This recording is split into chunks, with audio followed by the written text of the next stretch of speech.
Hello, my name is GiamPaolo Merlini, and I'm working in Pavia, in northern Italy. I am the head of the Amyloid Research and Treatment Center at the University Hospital in Pavia. I am here at the International Myeloma Workshop in Paris.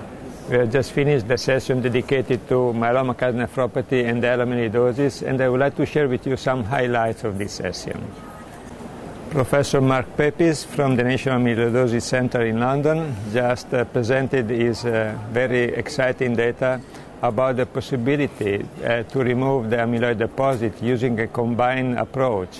One small molecule, a palindromic molecule, CPHPC, which is able to clear the SAP from the circulation and most of the SAP from the deposit. And then he combined this approach with monoclonal antibodies targeting the residual SAP in the deposit and showed in a mice model that this was able to clear rapidly the amyloid deposit present in the liver and the spleen. This is open a new avenue for the treatment of our patients, and combining this approach with chemotherapy, we hope to be able to induce a quicker organ response and therefore improve both the quality of life and extend the survival of our patients. After Mark Pepys, it was my presentation, and I have to talk about the management of Al amyloidosis in 2011. And I particularly focus in the first part on the diagnosis, how it's important for the physician to recognize early this disease. This is a progressive disease, and is so vital for the patient that we detect it in the earlier stage when it is possible to obtain a complete reversal of the organ damage caused by the disease. So early diagnosis, prompt recognition, and the correct diagnosis are the fundamental part of the treatment. And a correct typing now is becoming more sophisticated, requiring a mass spectrometry-based proteomic approach that is available in few centers, including our center in Pavia.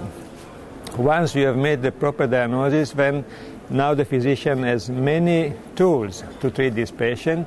Many of these tools are derived from the progresses made in the treatment of multiple myeloma, and we can actually obtain a hematological response in more than 60% of our patients, with a complete response rate about 20 to 30%. The real game changer was the introduction of the proteasome inhibitors bortezomib, who proved to be able to achieve very rapid responses with improvement particularly in the cardiac response. I also highlight the importance of staging our patient using this cardiac staging system proposed by Dr. Dispensier at Mayo Clinic. This staging system is a requirement in order to better treat our patients, where these patients are fragile, and we need really to tailor the treatment according to their general conditions. So the hematologist must use this staging system before embarking into treatment in order to make sure that the treatment is not too toxic for the patient. In stage 1 and 2 patients, now the treatment available include frontline use of bortezomib, probably associated with alkylating agent, cyclophosphamide if you like to preserve the stem cells, or melphalan-dexamethasone. And in this case, we can achieve a response approximately in 70 to 80% of our patients. Stem cell transplant can be an option in selected patients, and otherwise melphalan-dexamethasone plus bortezomib may become a next standard of care, but in order to say so, we need to perform a randomized controlled trial that is just starting now in Europe and is in the States with the ECOG, and in Europe is EMN just organizing it. So in stage 3 patient who has a severe heart involvement, we need more research. Probably some of these patients just need heart transplantation before stem cell transplantation in order to improve their prospective of survival. Overall, the message of the whole session was that indeed during the recent years, the perspective for patients with Al amyloidosis has really changed. Now we believe that we can achieve long-lasting response and survival in approximately 30 to 40% of our patients, which is remarkable.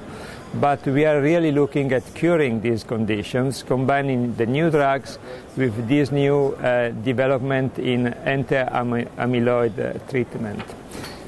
The important point remains the correct and early diagnosis in these patients. If we are able to detect them in time, we are most likely we will be able to treat effectively most of these patients and change really their perspective of life.